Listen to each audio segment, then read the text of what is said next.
Hello students, আশা করি তোমরা সকলেই খুব ভালো আছো। জ্ঞানজ্যোতি কোচিং সেন্টার পক্ষ থেকে তোমাদের সবাইকে আরো একবার স্বাগত। তো আমি মীরা ম্যাম, আজকে আমি তোমাদের সেমিস্টার থেকে বাংলা বিষয় থেকে আবার একটি নতুন টপিক নিয়ে চলে এসেছি। দেখো, আজকে যেটি নিয়ে আমি তোমাদের সঙ্গে আলোচনা করব সেটা আমি বোর্ডে লিখে দিয়েছি, শব্দালঙ্কার। এই শব্দালঙ্কারের সংজ্ঞা, উদাহরণ এবং তার বৈশিষ্ট্য নিয়ে আমি তোমাদের সঙ্গে বিস্তারিতভাবে আলোচনা করব এবং বুঝিয়ে দেওয়ার চেষ্টা করব। ঠিক আছে, তো আলোচনাটি শুরু করার পূর্বে তোমাদের ছোট্ট করে একটা ইনফরমেশন দিয়ে দিই। দেখো, বোর্ডের কর্নারে তোমরা দুটো নাম্বার দেখতে পাচ্ছ। এটা হচ্ছে আমাদের জ্ঞানজ্যোতি কোচিং সেন্টারের অফিসিয়াল হেল্পলাইন নাম্বার। এখানে কিন্তু তোমাদের নোটস দেওয়া হয়, তার সঙ্গে তোমাদের অনলাইনে ক্লাসও করানো হয়। তো তোমরা যারা যারা আমাদের থেকে নোটস পেতে চাচ্ছ বা আমাদের সঙ্গে অনলাইন ক্লাসে যুক্ত হতে চাচ্ছ, তারা এই উপরে দেওয়া নাম্বার দুটির সঙ্গে যোগাযোগ করো। ঠিক আছে, তাহলে আমি আমার আলোচনাটি শুরু করছি। দেখো, প্রথমেই বললাম আজকে যেটি নিয়ে আমি তোমাদের সঙ্গে আলোচনা করব সেটা হচ্ছে শব্দালঙ্কার।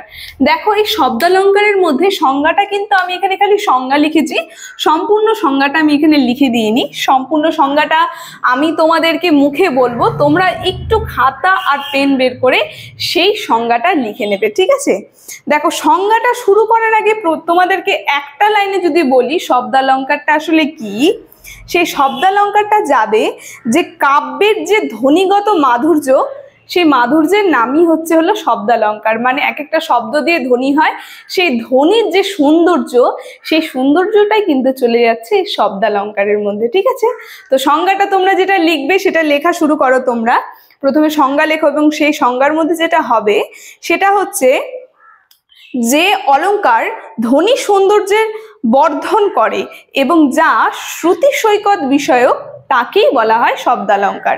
অর্থাৎ শব্দের বহিরঙ্গের যে ধ্বনি, তার উপরে শব্দালঙ্কারের ভিতর। ঠিক আছে, দাঁড়িয়ে হবে অর্থবহ ধ্বনি সমষ্টিকে বলা হয় শব্দ। বলতে যে অর্থ হয়, সেই অর্থের ধ্বনি সমষ্টিকে কি বলা হয়? শব্দ। মানে এক একটা শব্দ দিয়ে এক একটা ধ্বনি তৈরি হচ্ছে। ঠিক আছে, তারপরে কি বলছে? শব্দের উচ্চারণ ধ্বনির সাহায্যে ঘটে।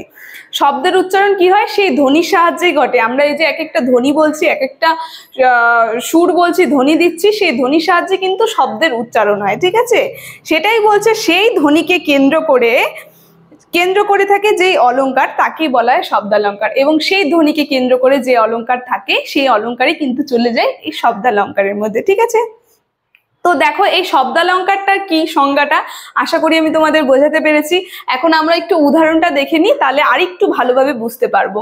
দেখো, শব্দ, এই যে এখানে উদাহরণে বলেছে কে কবি কবে কে মোড়ে। ঠিক আছে, দেখো এক একটা শব্দ নিয়ে কি হচ্ছে, একটা ধ্বনি সৌন্দর্য।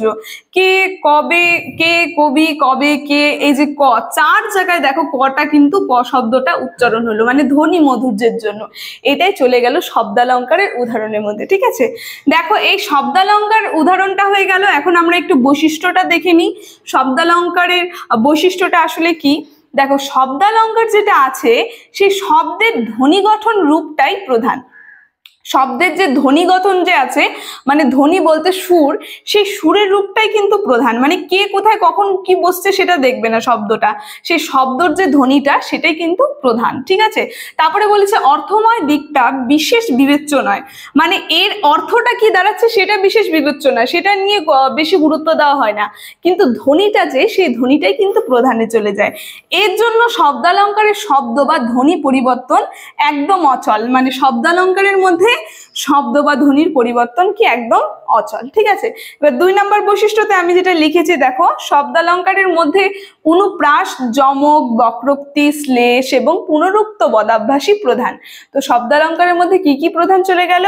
অনুপ্রাস, যমক, বক্রোক্তি, শ্লেষ এবং পুনরুক্ত পদাভ্যাস, এগুলো হচ্ছে এই শব্দালঙ্কার এর মধ্যে প্রধান। ঠিক আছে, তো শব্দালঙ্কার থেকে আজকের সংজ্ঞা, উদাহরণ এবং বৈশিষ্ট্যের আলোচনাটি আমার এতটুকুনি ছিল। আলোচনাটি আমি এখানেই শেষ করছি। আশা করি আমি তোমাদের বোঝাতে পেরেছি। ভিডিওটি যদি তোমাদের ভালো লেগে থাকে, অবশ্যই like, comment, share and subscribe করে দেবেন। Thank you.